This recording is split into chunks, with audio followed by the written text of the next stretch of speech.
අයිබෝන් සුබ දවසක් කියලා පිළිගන්නවා මීමැස්සා YouTube channel එකත් එක්ක එකතු වෙලා ඉන්න ඔයාලා හැමෝම ඉතින් ටික කාලයක් ගියා අලුත් වීඩියෝ එකක් අරන් එන්න මොකද අපි හැමදාමත් වගේ ඔයාලට හොඳම දෙයක් තමයි මීමැස්සා YouTube නාලිකාව හරහා ලබා දෙන්නේ. ඉතින් පොඩි කාලයක් ගියා අලුත් වීඩියෝ එක අරන් එන්න. ඉතින් බොහෝ දෙනෙක් අපෙන් කරපු ඉල්ලීමකට පිළිතුරු හැටියට තමයි අද වීඩියෝ එක අපි අරන් එන්න කල්පනා කරේ.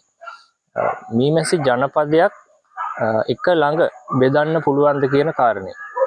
එතකොට මීමැසි ජනපදයක් එක ළඟ කට්ටි බෙදීමේ ක්‍රම කීපයක් තියෙනවා. ඔබ සමහරට දැකලත් ඇති පුංචි මහත්මයාගේ පොතේ තියෙනවා මව් ගණාවාසයේ වටේට ජනපද 4ක්, ඒ කියන්නේ කට්ටි 4ක් විදිහට මීමැසි ජනපදයක් කට්ටි බෙදලා ස්ථාපනය කරන ක්‍රමවේදයක් තියෙනවා. ඒ වගේම මව් ගණාවාසයේ තිබ්බ තැන ඉඳලා ත්‍රිකෝණාකාරව ජනපද 3ක් තියලා කට්ටි බෙදන ශිල්ප ක්‍රමයක් තියෙනවා. ඒ වගේම මෑතකදී ඔබ දකින්න ඇති අපේ සහෝදරවරු කීප දෙනෙක් කරලා තිබ්බා මව් ගණාවාසයට දෙපසින් මව් ගණාවාසයේ එක පසකත් මව් ගණාවාසයෙන් කට්ටි බෙදන ලද ඉතිරි කොටස එක පසකත් වන ආකාරයට දෙපසින් පිහිටවමින් කට්ටි බෙදීම් සිදු කරලා තිබ්බා. මේ ක්‍රම තුනේදීම පොඩි ගැටලුවක් තියෙනවා. ඒ ගැටලුව තමයි අපි කට්ටි බෙදෙන ගණාවාසය හොඳ ආහාර තත්ත්වයක් නැත්නම්, ඒ වගේම හොඳට බිත්තර පිලා කීට අවස්ථා නැත්නම් මේ කට්ටි බෙදීම සමහරට අසාර්ථක වෙන්න පුළුවන්. ඒ කියන්නේ ඒ වගේ අවස්ථාවක කට්ටි බෙදපුවාම රැජින නැති ගණාවාසවල මැස්සන් බහුතරයක් රැජින සිටින ගණාවාසයට එකතු වීම වෙනවා. මේකෙදි තර්කය තමයි හොඳ ගහණයක් තියෙන ගණාවාසයක නිවෙස් බිඟුන් ප්‍රමාණය වැඩි. එතකොට නිවෙස් බිඟුන් ප්‍රමාණය සහ බැහැරට යන වැඩකාර මැස්සන්ගේ ප්‍රමාණය තුලනය වෙලා තියෙනවා. එතකොට ඒකත් එක්ක මෙයාලා කට්ටි බෙදීමේදී ඒ කොටස් වල රැඳෙන්න බලනවා. නමුත් සමහර අවස්ථා තියෙනවා නිවෙස් බිඟුන් ප්‍රමාණය අඩු වෙලා ගණාවාසය දුර්වල වෙච්ච අවස්ථා. ඒ වගේ අවස්ථාවල මේ කට්ටි බෙදීමක් සිදු කරොත් ඒක අසාර්ථක වෙන්න පුළුවන්. ඉතින් අපි අද කියලා දෙන්න යන්නේ වඩාත්ම සාර්ථක ක්‍රමවේදයක්. මේ ක්‍රමවේදය අපි අත්හදා බලලා තමයි ඔබ වෙත අරන් එන්නේ. අපි ඉස්සරහට ගිහින් බලමු මේ වැඩේ කොහොමද කරන්නේ. අර කියපු ක්‍රමවේදත් එක්ක මේ අපි කරන ක්‍රමවේදය කොහොමද වෙනස් වෙන්නේ කියලා. ගණාවාසයක් කට්ටි බෙදීමේදී සම්පූර්ණ යුතු සාධක කීපයක් තියෙනවා. අපි මීට කලින් කරපු ගණාවාස කට්ටි බෙදීම් වීඩියෝ වලත් මේ කරුණු කාරණා අපි ඔබට සඳහන් කරලා තියෙනවා. එතකොට ඒ වීඩියෝස් බලන්න අවශ්‍ය නම් මම මේ ලින්ක් එක උඩින් දාන්නම්. ඒ වීඩියෝස් උත් ගිහිල්ලා බලන්න. ඒ වීඩියෝස් වල තියෙනවා රැජින සහිත ගණාවාසයක් කට්ටි බෙදීම සහ රැජින රහිත ගණාවාසයක් කොහොමද කට්ටි බෙදාගන්නේ කියන එක. මම නැවතත් මතක් කරන්න මීමැසි ගණාවාසයක් කට්ටි බෙදීමේ සම්පූර්ණ වෙන්න ඕන කාරණා ඔබ මීමැසි ගණාවාසයක් කට්ටි බෙදීමේදී අනිවාර්යයෙන්ම පැහැදිලි අහසක් තියෙන හවස් වරුවක් තෝරගන්න. ඒක ඊටාම වැදගත්. මොකද ඒ වන විට බොහෝ මැස්සන් ජනපදය තුල සිටින නිසා. ඒ කියන්නේ එළියට යන්නේන මැස්සන් ජනපදය තුල රැඳෙනවා බොහෝ වෙලාවට හවස් වරුවේදී. එතකොට අපිට සමානව බෙදීම් කටයුතු සිදු කරගන්න පුළුවන්. ඒක පළවෙනි කාරණේ. ඊට පස්සේ අනිවාර්යයෙන්ම වර්ධක කාලයක් තෝරගන්න ජනපදයක් කට්ටි බෙදීමේදී. මොකද අහේනි කාලයකදී අපි ජනපදයක් කට්ටි බෙදුවා ඒක අසාර්ථක වෙන්න පුළුවන්. ඊගා කාරණේ තමයි වදවල හොඳ කෑම තත්ත්වයක් තියෙන්න ඕනේ. ජනපදයේ වද පරීක්ෂාවක් මුලින් කරලා කෑම තත්ත්වය, ඒ වගේම විශේෂයෙන්ම බිත්තර සහ කීට අවස්ථා වදවල හොඳින් තියෙන්න ඕනේ. පිලා අවස්ථාත් හොඳින් තියෙනවා නම් වඩාත් හොඳයි. ඒ වගේම ඔබ කට්ටි බෙදෙන ජනපදයේ හෝ එසේත් නැතිනම් ඔබ අවට තියෙන ජනපදවල හෝ පිරිමි සතුන් සිටිය යුතුයි. මෙන්න මේ කාරණා ටික රැජින රහිතව ගණාවාසයක් කට්ටි බෙදීමේදී අනිවාර්යයෙන්ම සැලකිලිමත් වෙන්න ඕනේ කාරණා කියන එක මතක් කරනවා. ඉතින් අද වීඩියෝ එකට ගිහින් බලමු අපි මේ අද මොකද්ද කරන්න යන්නේ කියලා. හරි, අපි ඉස්සෙල්ලාම ජනපදයේ විවෘත කරගෙන රැජින සොයාගත යුතුයි. අපි බලමු රැජින කොහෙද ඉන්නේ, රැජින හොයාගන්න පුළුවන්ද කියන එක බලමු.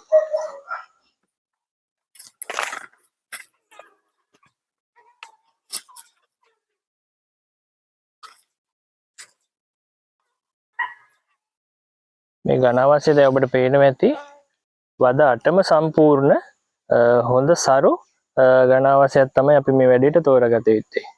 එතකොට ඔබ දුම් භාවිතයේදී පුළුවන් තරම් සැලකිලිමත් වෙන්න. දුම ගොඩක් ඇතුළට යොදා ගන්න එපා. මේ වගේ දුම් ස්වල්පයක් ඉහළින් යොදා ගත්තාම ඇති. මේ ජනපදයට අපි අතිරේක ආහාර ලබා දුන්න මේ භාජන තමයි මේ තියෙන්නේ.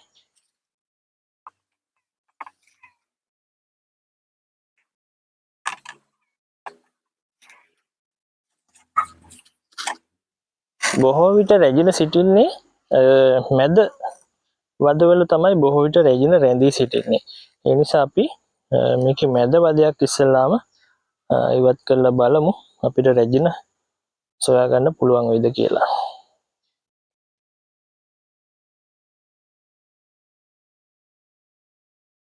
ඔබ වද එළියට ගනිද්දිත් ඉතාම සෙමෙන් කල්පනාකාරීව ඉවතට ගන්න. මොකද මැස්සෝ තැළුනොත් පොඩි වුණොත් තමයි එයාලා ආවේගශීලී වෙන්නේ.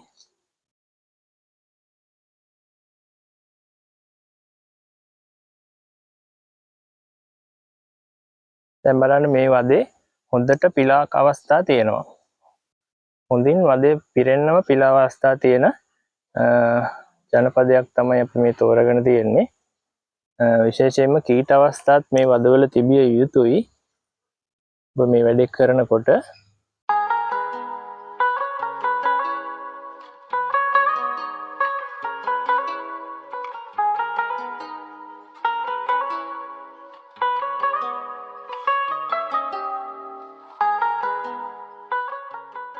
මේ වදේ නම් රැජින නෑ වගේ නෑ කියලා තමයි අපිට පේන්නේ. අපි මේ වදේ දැනට අනිත් පෙට්ටියට දාගෙන අපි රැජින සෙවීමේ කටයුතු සිදු කරමු.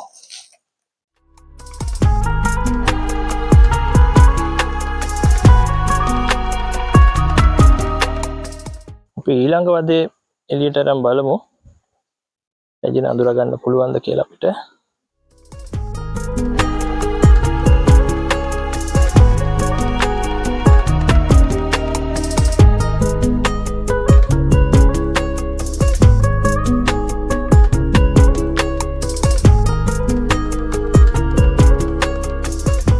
හරි, දැන් අපි රැජින සහිත වදේ අඳුරගත්තා.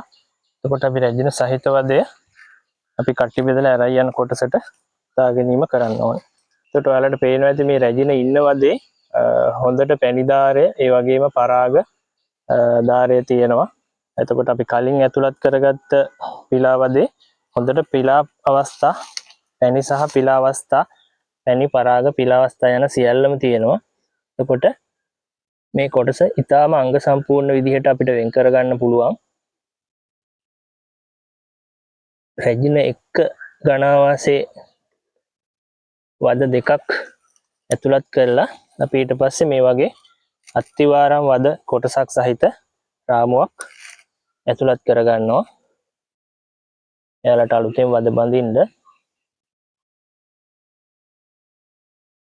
ඊට පස්සේ අපි මේකට බෙදුල් ලෑල්ල යොදා ගන්නවා මේ ආකාරයට. එයාලගේ උෂ්ණත්වය ආරක්ෂා වෙන්න අවශ්‍ය නිසා. අපිට පුළුවන් ඉතුරු හිස් රාමු ටික මේකට යොදා ගන්න.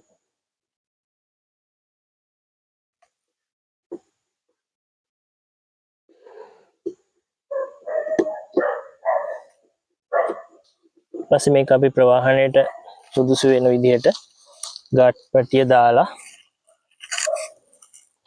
මේක ඉස්සෙල්ලාම අපි වහගමු. මේක ආකාරයට වහගෙන ගාට් පැටිය දාලා මේක ප්‍රවාහණයට සුදුසු වෙන විදිහට අපි සකස් කර ගන්න ඕනේ.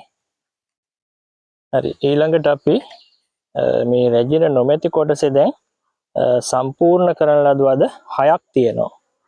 හොඳින් බිත්තර, පිලා, කීට අවස්ථා සහිත වද 6ක් තියෙනවා. මේ වද 6 අපි සතියක් පමණ තියන්න ඕනේ මේක නැවත කට්ටි බෙදීමට ලක් කරන්න. මොකද මේකේ මෙයාලා රැජින කෝෂ සකස් කරන්න ඕනේ අපි නැවත කට්ටි බෙදීමක් සිදු කරන්න. ඉතින් දැන් මෙයාලා පොඩ්ඩක් කලබල වෙලා තියෙන දැන් රැජින නැතිවීමත් එක්ක අපිට පුළුවන් මේ කොටසේ දෙපසට අත්තිවාරම් වද දෙකක් යොදා ගන්න. මේ වගේ අත්තිවාරම් වදයකුත්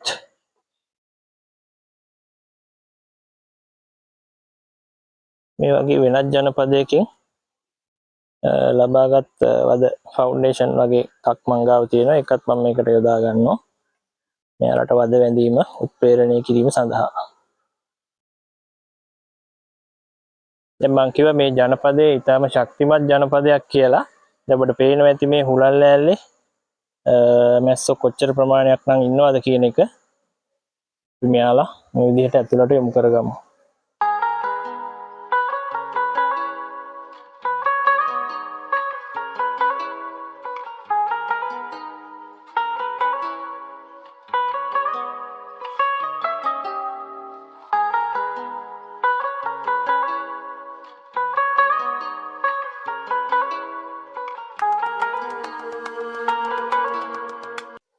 විදියට මැස්සන් බහුතරය යොමු කරගත්තට පස්සේ අපිට පුළුවන් මේකේ ආහාර ලබා දීම සඳහා තබා තිබූ පැණිපෙට්ටිය තියාගන්න මැස්සන්ට හානියක් නොවන ආකාරයට.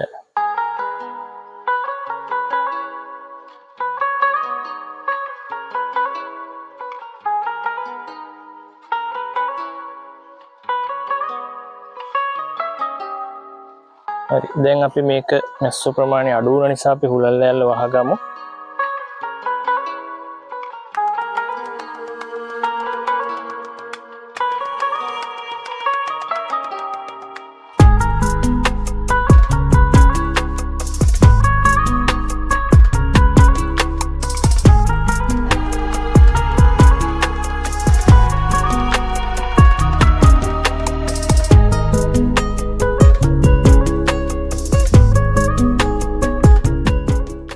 අපි දැන් මේ රැජින නොමැති කොටස මේ පෙර තිබූ ස්ථානයේම සතියක් පමණ තියෙනවා කට්ටි බෙදීමට ලක් කරන්න පෙර. රැජින සහිත කොටස අපි කිලෝමීටරයකට වඩා දුරකට ගෙනියෑම රැගෙන යාම කරනවා.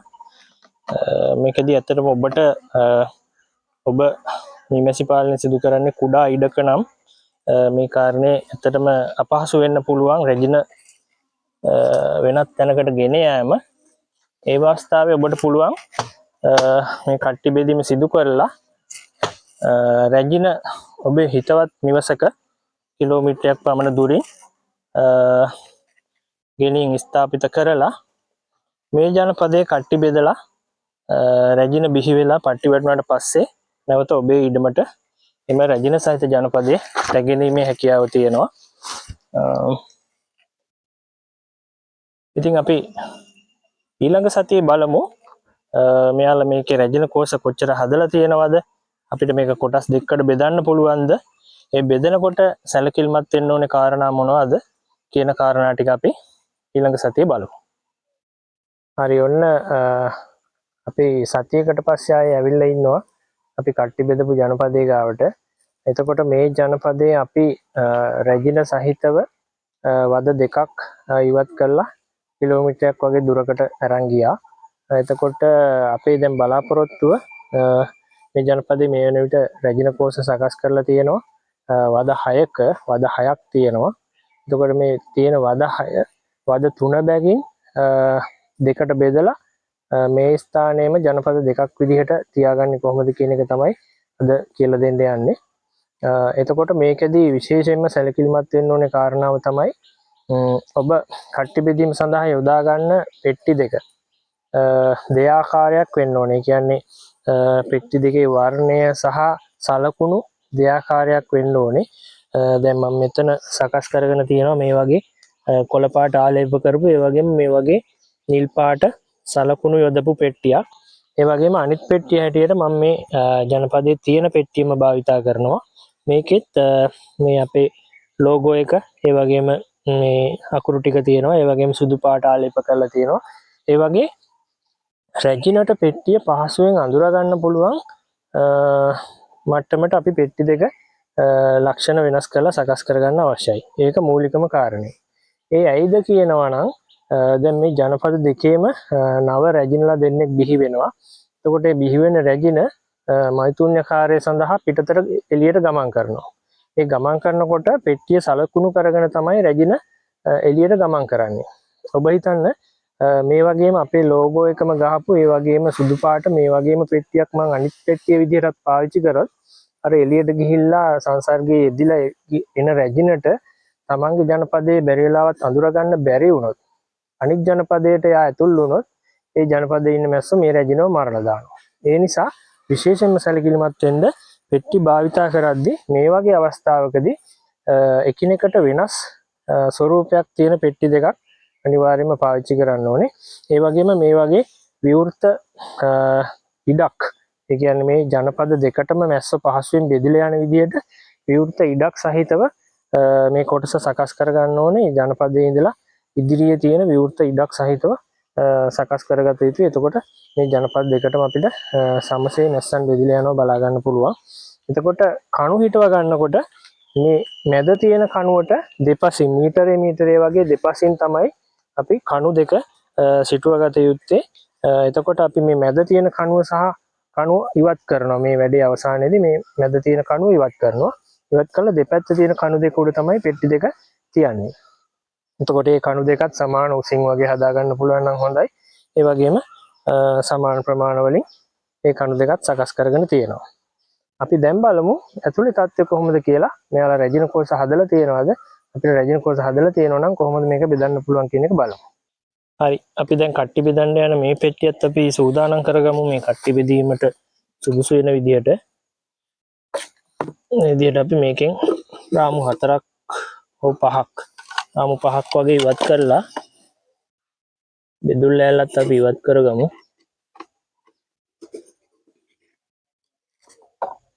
මේ රාමු ටික කෙලටම කරලා අපි ගාඩ් පටිය සීමා වෙන විදිහට දාගමු.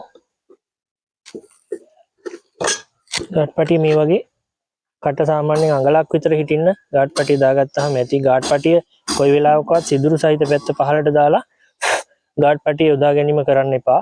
මේ වගේ අඟලක් වගේ කට විවෘතව තබා ගැනීම තමයි කරන්න ඕනේ. පෙට්ටි දෙකේම ඒ විදිහට අපි කට විවෘතව තබා ගැනීම කළ යුතුයි. මොකද පට්ටි වැටෙන රැජිනට එළියට යන්න අවස්ථාව තියෙන්න ඕන නිසා. හරි, අපි දැන් බලමු මේ ජනපදය විවෘත කරලා. මේකේ මේ ජනපදය එතකොට දැනට රැජිනක් නැහැ. රැජින කෝස සකස් කරලා තියෙනවා. අපි මේ උඩ තියෙන පැණි පෙට්ටියත් ඉවත් කරගමු.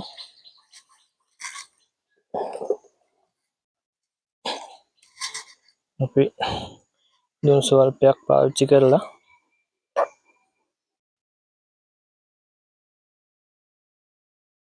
මැස්සෝ ටික සංසුන් කරගමු. අපිට මේ කෑම දුන්න භාජනෙත් ඉවත් කරගන්න පුළුවන්. ඊට පස්සේ අපි බලමු අද ටික කොහොමද තත්ත්වය කියලා. ඔබට මතක ඇති මම මේ ෆවුන්ඩේෂන් ෂීට් එකක් මේ කෙළවරට දුන්නා. මැස්සෝ එකෙත් මේ වදේ ගොඩනගමින් තියෙනවා. මේ ෆවුන්ඩේෂන් එකම යොදාගෙන ඒ වදේ ගොඩනගන්න ආරම්භ කරලා තියෙනවා. අපි ඒක ඉස්සෙල්ලාම මේ කෙළවරට දාගමු.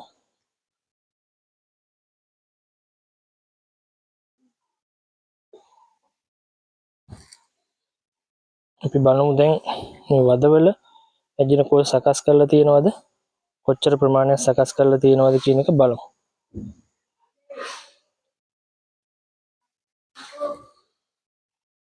දැන් මේ වදේ ඇත්තටම පැණි තමයි තියෙන්නේ.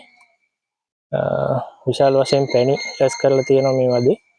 එතකොට මේක අපිට එක ජනපදයක තියාගන්න පුළුවන්. අපි මේකේ ජනපදයේම තියලා ඊළඟ වදේ අරගෙන බලමු. එන රැජින කෝස සකස් කරලා තියෙනවද කියන එක.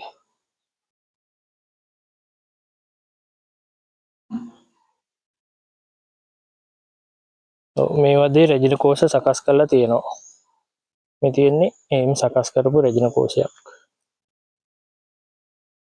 මේක දැන් පියනුත් වහලා මේ වෙන විට පියනත් වහලා මේක දැන් රැජින සාමාන්‍යයෙන් දවස් 12ක් වගේ යද්දි දැන් අදට දවස් 7ක් වගේ වෙන්නේ.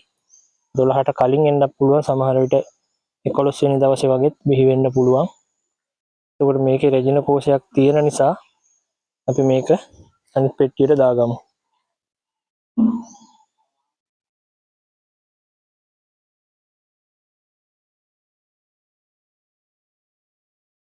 මේක බොහොම හිමින් මැස්සන්ට නොදැනෙන ආකාරයට මේ වැඩේ කරන්න ඕනේ. මොකද මේ වගේ රැජින කෝෂ හදලා තියෙන අවස්ථාවක ජනපදයක් ගොඩක් ආක්‍රමණශීලී වෙනවා. ඒ නිසා මැස්සෝ තැලෙන්න පොඩි වෙන්නේ නැති වෙන්න බොහොම පරිස්සමට හිමින් සීරුවේ මේ වැඩේ කර ගන්න ඕනේ. මේ වදේ රැජින කෝෂ වෙන රැජින කෝෂ නැහැ. අපි බලමු අනිත් වදවල කොහොමද තත්ත්වය කියලා.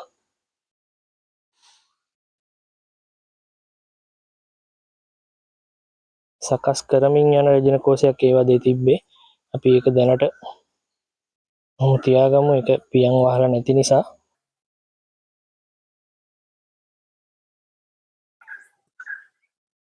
මේකේ තියෙනවා රැජින කෝෂ දෙකක් තියෙනවා මේ වදේ. පියන් වහපු රැජින කෝෂයක් මෙතන තියෙනවා ඔකේ වදියේ. ඒ වගේම මෙතනත් තියෙනවා රැජින කෝෂයක්.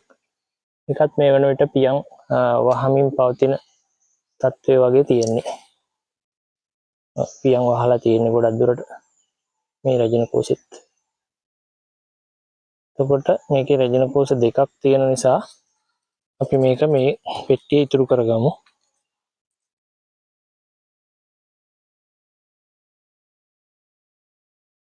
පෙට්ටිය හොඳට ඉඩ අරන් කරන්න. මේ කියන්නේ මේ පෙට්ටිය දැන් කට්ටි බෙදුවට පස්සේ ඉඩ තියෙනවා ඕන තරම්. ඒකට අපිට පෙට්ටිය ඉඩ අරගෙන මේ වැඩේ පාසුවෙන් කරන්න පුළුවන්. ඊගාවදත් බලමු කොහොමද තත්ත්වය කියලා.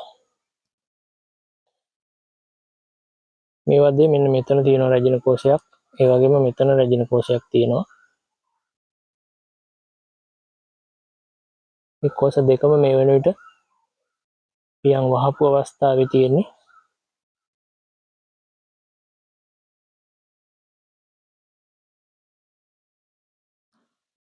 ඒ වගේම මෙන්න මෙතනත් තියෙනවා රැජින කෝෂයක්. මෙන්න මෙතන එකත් පියන් වහලා මෝරමින් පවතින රැජින කෝෂයක්.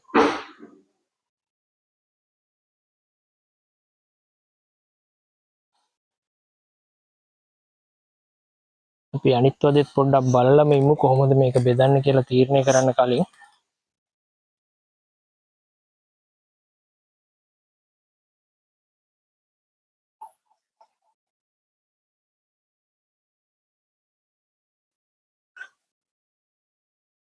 ඔව් දැන් මේ වදෙත් රැජින කෝෂ දෙක ගන්න හම්බෙන්නේ නැහැ. කෙළවරේම වදයක් නිසා පැණි සහ පරාග තමයි දෙක ගන්න හම්බෙන්නේ.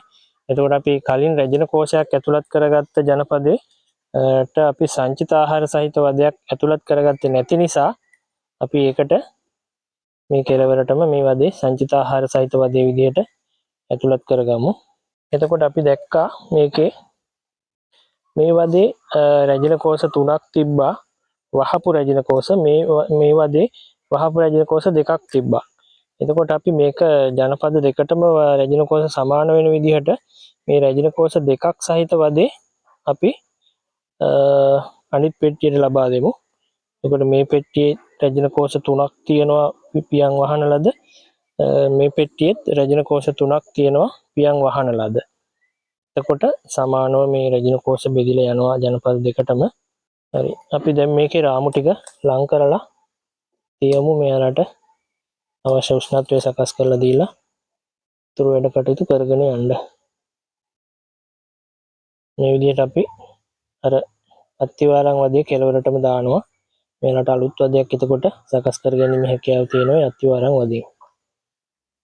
ඊට පස්සේ අපි රැජින පට්ටි වැටලා බිත්තර දැමීම ආරම්භ කරනකම් මේ විදිහට බිදුල් ලෑල්ල යොදා ගන්නවා මෙන්න මේ ස්ථානෙට.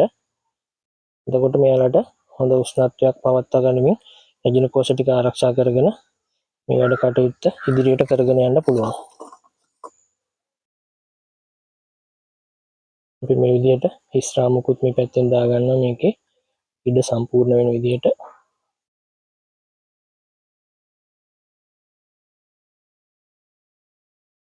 අපි දැන් මේක වහගමු.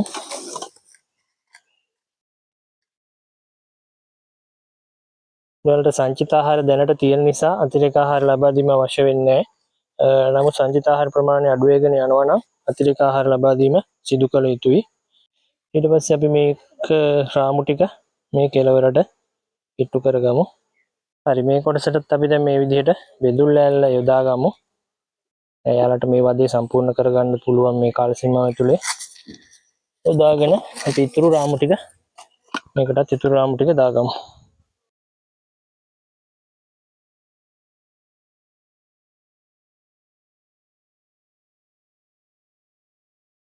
පස්සේ මේක හුලල් ලෑල්ලේ වහගෙන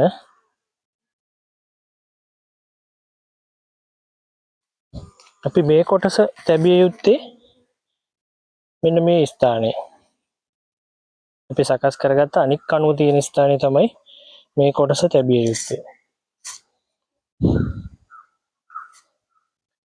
එතකොට හැමතිස්සෙම අපි බෙදන වද සහිත කොටස මේ කට තියෙන ස්ථානයට කට තියෙන පැත්තට තමයි අපි වද ටික දාගන්න ඕනේ.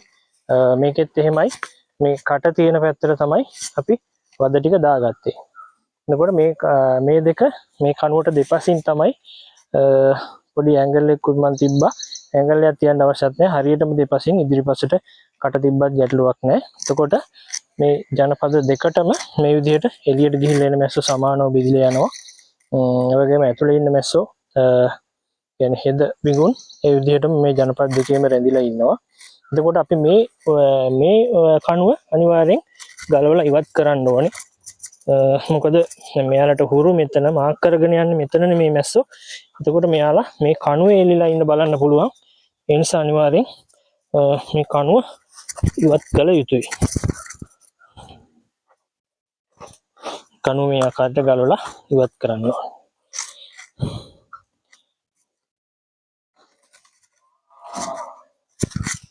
ඉතින් ඔන්න අද දවසේ ජනපද එක ළඟ කට්ටි බෙදන්නේ කොහොමද කියන එක ගැන ඔයාලට අවබෝධයක් ලැබෙන්න ඇති කියලා හිතනවා. ඉතින් මේක එක ක්‍රමයක් විතරයි. මේක එක මීමැසි පාලකයා එක් ආකාරයකට කරනවා. මම මේ කියලා දුන්න ක්‍රමය අපි අත්හදා බලලා වඩාත්ම සාර්ථක ක්‍රමයක් විදිහට මම දකිනවා. ඉතින් ඔයාලත් කරලා බලන්න මේක සාර්ථකද නැද්ද කියන එක. ඉතින් අද දවසේ සමගින යන්න තමයි බලාපොරොත්තු වෙන්නේ. ඔයාලට මොන හරි ගැටලුවක් තියෙනවා නම් අනිවාර්යයෙන්ම කමෙන්ට් සෙක්ෂන් එකේ කමෙන්ට් එකක් දාන්න. ඒ වගේම ලයික් එකක් වීඩියෝ එකට ලයික් එකක් දාලා ෂෙයා පාරක් දාන්නත් අමතක කරන්න එපා. ඒ වගේම channel එක subscribe කරලා නැත්නම් අනිවාර්යයෙන්ම subscribe කරලා තියාගන්න. මේ වගේ වටිනා වීඩියෝ අපි ඉස්සරහටත් ඔයාලට අපේ channel එක හරහා ළඟා කිරීමට සූදානම්. එහෙනම් අදට සමුගෙන යන්නම්. ඔබට සුබ දවසක්. ආයුබෝවන්.